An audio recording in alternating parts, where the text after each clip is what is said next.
राम राम सबने काके तैया ने सारिया ने राम राम। आज मैं थाने आपकी देसी भाषा में भगवान और भगत की कथा सुनाऊंगी। एक गांव में एक किसान रहता तो किसान ज़्यादा धनवान तो कोनी और ठीक ठाक ही हो, तो वो भगवान ने अच्छा माना करता। सुबह मंदिर जानो, शाम ने भी मंदिर जानो, खूब पूजा पाठ करता। तो भगवान की पूजा में हर टाइम लीन रहता। पीने बाद में भगवान भी किसान ने बहुत अच्छा माला माल बना दिया। तो ज्यों ज्यों किसान ने सोरज बढ़ी, तो ज्यों ज्यों किसान तो भगवान ने सिमरनो भूल गयो। तो धीरे धीरे भूल गयो तो व्यापार तो भी बढ़तो गयो, पर वो भगवान ने तो भूल तो गयो। पहला तो सुबह मंदिर जाके झाड़ू पोछा सब कुछ करतो, सुबह की आरती वगैरह, शाम की आरती, सब कुछ मंदिर में के चीज़ को राखी रखा रखना है, के कुछ करना है, सारी चीज़ों को ध्यान रखतो। ज्यों ज्यों पीस आया, ज्यों ज्यों वो बोलते हुए भगवान ने, तो कई साल बीत गया। तो भगवान ने तो सारा सुख में कौन याद करे, कोई भी दुख में ही सारा याद करे। आ तो कहावत बनेड़ी है ही है कि सुख में सिमरन कोई। तो भाई यहाँ करता करता भाई तो पहला दिन वापिस आ गया। क्यों? व्यापार में लग गया भी ना घट 150 करोड़ को। तो अब रिश्तेदार मुँह मांगा है तो रिश्तेदार कौन दे, थोड़ा रुपया है तो भी दे दे, पर आजकल टाइम ही आ रही है कि कोई देन नहीं पहुंचा है। तो सारा रिश्तेदार को भाई हार मान ली। फिर सोचने लगे अब तो एक भगवान को ही मंदिर ही बच्चे है जठ मांग सकूँ और तो कठे ही खुद मांग सकूँ। सारा ने पिता के देख लिया। तो यहाँ करके भगवान के मंदिर में गयो तो सोचो सुबह सारों पहले तो मैं ही जाऊँगा, मेरे को पहला कोई ना होगा आपका।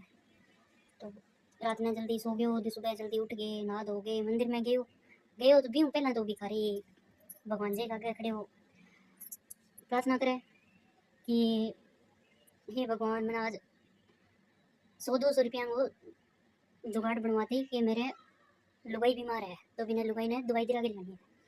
तो मैं यहाँ करता करता काफ़ी देर लगा दी बैठे।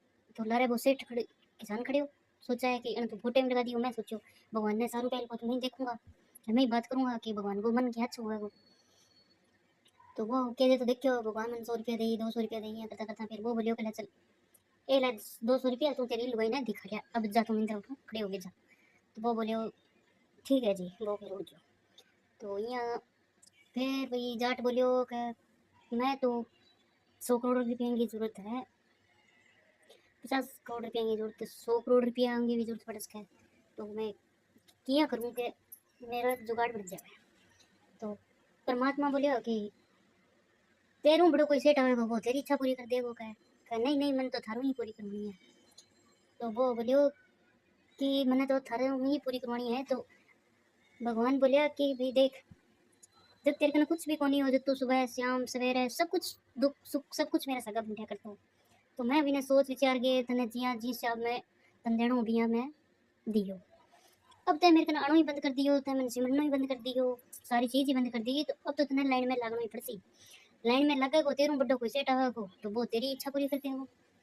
तो ये भाई वो तो रोने लग गयो, बोलियो कि मेरी गलती होगी कि मैंने माफ करो थी कि मेरे पर में तो बहुत तकड़ो घाटो लग रहा है, मैं तो मरने के अलावा कोई बचा को। तो फिर भगवान बोलियो कि चलो अब तू मन सिमरे को तो मैं भी तेरे इस बारे में सोचूंगा, तू मेरे साथ बात करेगो तो मैं तेरा मन का भाव पढ़ूंगा। अब भाव बिना तो भगवान के नहीं मिले भी को नहीं आज के टाइम में। भाव अच्छा तो सब कुछ अच्छा, भाव ही नहीं तो भगवान ने सिमरने को मतलब की। तो भाई भगवान की कहने को भाव वही है कि भगवान ज़्यादा चढ़ावे चढ़ावा ना हो गए, भगवान तो भाव का भूखा हुआ है। भगवान के सामने भाव रखो होगा तो भगवान अपने आप लीन हो गए, अपने अच्छो बरकत को समान सब कुछ देगा, सब कुछ धन दौलत शरीर काया माया सब भगवान की लीला है। बट आप सिमरा ही तरीका को नहीं कि भगवान आप तो बस सिर्फ लालच लालच में आगे सिमरा कि मतलब माना वो दियो वो दियो। अगर भगवान ने सही तरीके सिमरे जावे तो भगवान चप्पड़ फाड़ के देवे। तो आई चीज कहनी चाहवा कि भगवान ने जब भी सिमरो तो भाव हूँ सिमरना चाहिए। भाव का ही भूखा है भगवान, तो ना कि कोई पीछे धन दौलत का। जो सच्चा मन सिमरे को भगवान ने वो धन काया माया सबसे संतुष्ट होए वो। तो आज ही मारे देसी भाषा में कहानी ही जो थाने बतानी है बागड़ी भाषा में। जय श्री कृष्णा, जय श्री राम।